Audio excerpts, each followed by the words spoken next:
meternos a lo que ocurrió el día de ayer en el Senado. Se aprobó en lo general y en lo particular esta reforma a la ley de amparo, la cual va a impedir a los jueces otorgar suspensiones de normas con efectos generales. Esto con el fin de evitar que representantes del Poder Judicial tumben iniciativas completas ya aprobadas por el Poder Legislativo. Con 69 votos a favor, 42 en contra y 0 abstenciones, la iniciativa presentada por Ricardo Monreal, la cual modifica los artículos 129 y 148 de la Ley de Amparo, señala que ya fue avalada en lo particular. El senador Ricardo Monreal defendió la ley y argumentó que con ella se busca eliminar la discrecionalidad de jueces de amparo que se pronuncian para efectos generales y que terminan distorsionando la naturaleza jurídica del amparo. Vamos a escuchar parte de lo que comentó Monreal. De lo que se pretende con la reforma es precisamente evitar el abuso de la dictadura de la toga, que genera una gran discrecionalidad en sus asuntos y vulnera el principio de legalidad al que deben de estar sujetos. Los límites que ahora estamos estableciendo en la ley de amparo son precisamente para eliminar esa excesiva discrecionalidad de jueces de amparo que se pronuncian no solo otorgando la suspensión, que ese es su deber y su derecho, sino para efectos generales que distorsionan la naturaleza jurídica del amparo. Por eso la confusión de no leer las reformas, de no leer los artículos que estamos discutiendo. El mecanismo constitucional al que usted debe de acudir es al juicio de amparo y solicitarle al juez de amparo le conceda la suspensión provisional. De lo que se trata es de generar esta confusión precisamente, porque lo que pretendemos con la reforma es evitar el abuso de jueces y de magistrados, y que los jueces y magistrados vendan al mejor postor las suspensiones irresolutas prolongadas antes de resolver el fondo del amparo. De eso se trata. Y a mí me causa tristeza que los propios senadores se autoaniquilen, que los propios legisladores nos amenacen con que van a acudir a la Corte para que declare inconstitucional la norma en lugar de buscar cómo fortalecer nuestras facultades. Senador, para otra pregunta. Bueno, esta es una iniciativa que propone Ricardo Monreal y es por eso que él también traía todos los fundamentos, traía todos los argumentos necesarios para comenzar a debatir. Y sí, en esta primera participación recibió varias preguntas por varios legisladores, no solamente de Morena, sino también legisladores de la oposición que le estaban cuestionando sobre este cambio a la Constitución. En ese mismo sentido, fue que la presidenta de la Comisión de Justicia, Olga Sánchez Cordero, argumentó que la iniciativa no pretende afectar ningún derecho, así como tampoco una regresión en las garantías y promoción de estos derechos. Añadió que no se va a violentar el principio de constitucionalidad. Vamos a escuchar parte de sus comentarios. Primero, quiero decirles que el Poder Judicial tiene muchísimo rezago, que no va a ser el rezago a partir de lo que resolvamos en este momento. Segundo, ojalá y el Poder Judicial Federal resuelva en el fondo, porque lo único que hace con miles de resoluciones y miles de sentencias de amparo es resolver únicamente sobre la forma.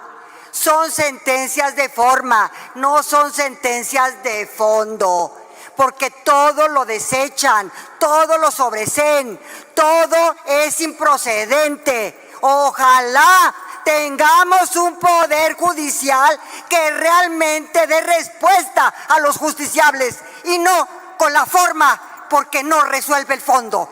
Y el rezago ahí está, mucho antes de esto. Si dije todos los jueces, corrijo. Muchos jueces o algunos jueces privilegian la improcedencia, privilegian el sobreseimiento y privilegian el desechamiento. Algunos jueces. Por su parte, la senadora Claudia Ruiz Massieu afirmó que la reforma se enmarca en el contexto de la confrontación promovida y alimentada desde el Poder Ejecutivo con el Poder Judicial, particularmente por el enojo que se generó por el freno que pusieron los jueces a casos como la reforma eléctrica o los constantes frenos que se le impusieron a la construcción del Tren Maya. Sobre esa misma línea habló Beatriz Paredes. Vamos a escucharla. Pero creo que el Poder Legislativo mexicano adolece de la deficiencia de estar dominado por la partidocracia. Y creo que eso determina que la representatividad genuina del Poder Legislativo se haya visto trastocada de aquella conceptualización de los legisladores como representantes del pueblo y de la sociedad de sus distritos, que venía en el planteamiento original de la Constitución, y de los senadores como representantes de la sociedad y del pacto federal.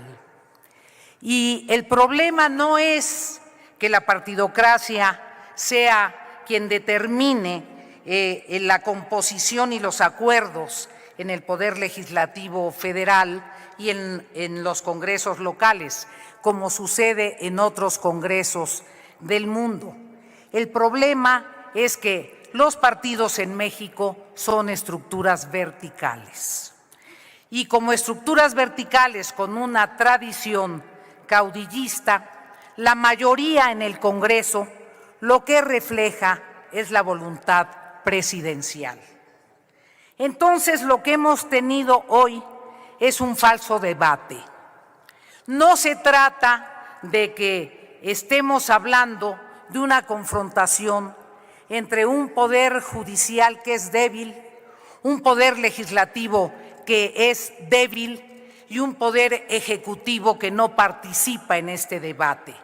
Se trata que estamos hablando de que hay una mayoría parlamentaria subordinada al poder ejecutivo que, a juicio de algunos juzgadores, vota y legisla legislaciones inconstitucionales que son señaladas e impugnadas por algunos ciudadanos.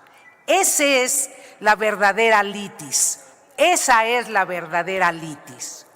Y el planteamiento que tienen los legisladores de oposición es que debilitar la posibilidad de que los ciudadanos se opongan al abuso de poder no corresponde a la tendencia de democratización que venía animando a este país.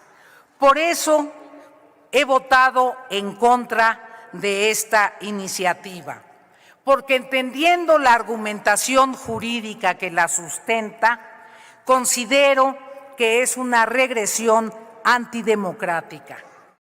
Bueno, ya que estamos con estas posturas que tuvieron por parte de la oposición, los cuales estos comentarios fueron muy similares a lo que escuchábamos ahorita con la senadora del PRI, Beatriz Paredes, también la emesista Laura Ballesteros y el panista Damián Cepeda expresaron sus inconformidades con respecto a esta reforma de ley de amparo.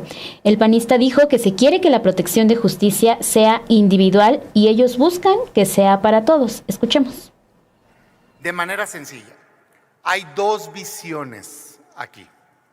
Una que quiere defender los derechos de los ciudadanos y que tenga la mayor amplitud la interpretación de esa defensa.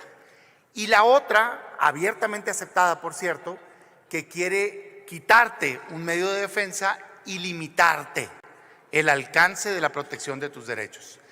Ni siquiera se niega, de hecho abiertamente se está diciendo. Quieren que la protección de la justicia sea individual. Nosotros proponemos que sea para todos.